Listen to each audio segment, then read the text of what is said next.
The guy that was on the Sean Ryan show, right? Yes. So he's talking about how he was I guess he was a fireman out there, and yeah. He lives in Alaska, and he was saying there's direct energy weapons. Do you know about you have a lot of physicists on the show, so I follow a lot of that, and so I already knew about the ice cube neutrino detector just from following science channels. Because without any of this, let's listen to what he says, because it sounds so kooky. Are we allowed to? That was the whole podcast. I gotta find the. I'm looking for the clip. I think. Oh, that was a whole podcast. Yeah, I think that. Okay. Give me a second. But anyway, it's interesting because I'm listening to the guy talk. Here's a TikTok video. Well, this is still 4 minutes long. Okay, but just give us a little something. Third-party contractor for the National Science Foundation. I function in a dual-role capacity as a tradesman and a firefighter. My responsibilities required me to be more informed than most of my crew and offered me complete access to the facilities. What I learned from this unique experience needs to be shared with the entire world. The technology at the South Pole Station certainly can do what it is presented as its primary purposes, and unfortunately, much more. The Ice Cube Neutrino Detector is presented as a passive listening device for the purposes of the science as presented.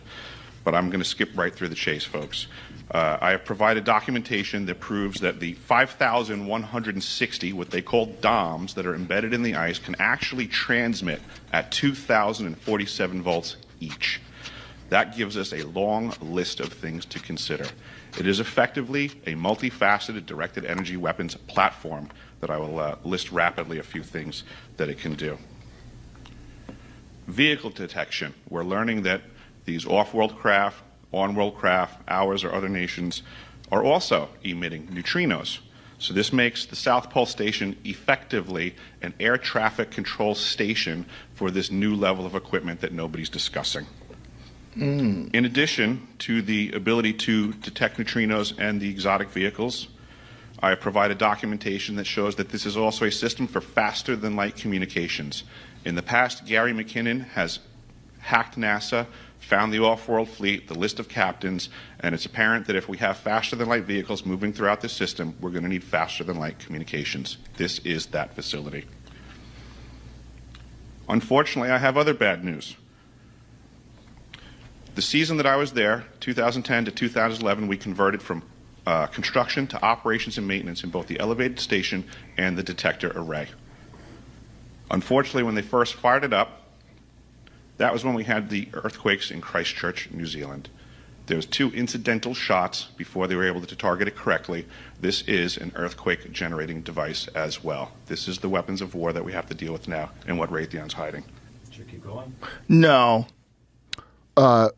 Remember Havana Syndrome? But don't neutrino. So if it's a neutrino detector and a neutrino projector, don't neutrinos? No, they're not projecting them. I don't think. What No. is it projecting then? If It's it's going extreme frequencies, so like ELF and all that shit. Okay, so it detects neutrinos and then it projects something else. So it has a different thing. It does.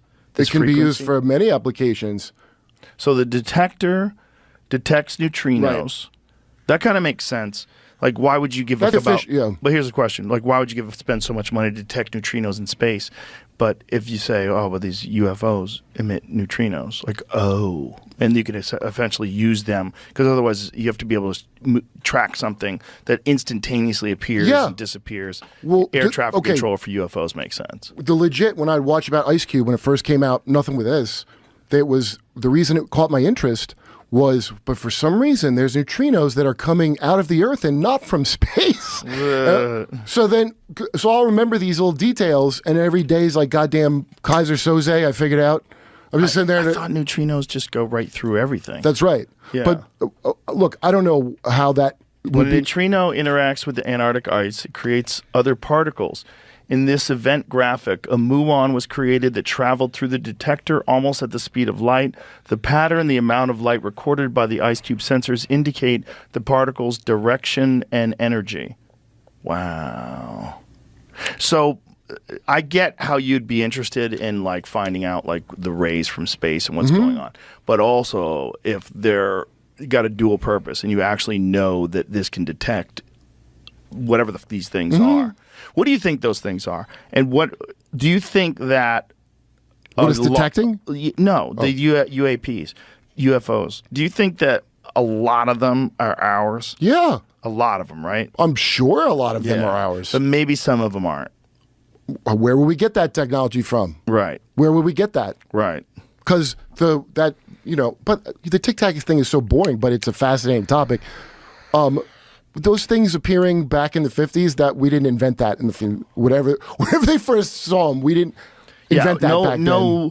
The thing is, like, when you have that guy that first started calling them flying saucers because they were skipping across the sky, like Right. And no they weren't one had saucer-shaped. no one had that technology back then. No one had the technology to fly something at insane rates of speed, incredible maneuverability that's shaped like a disc.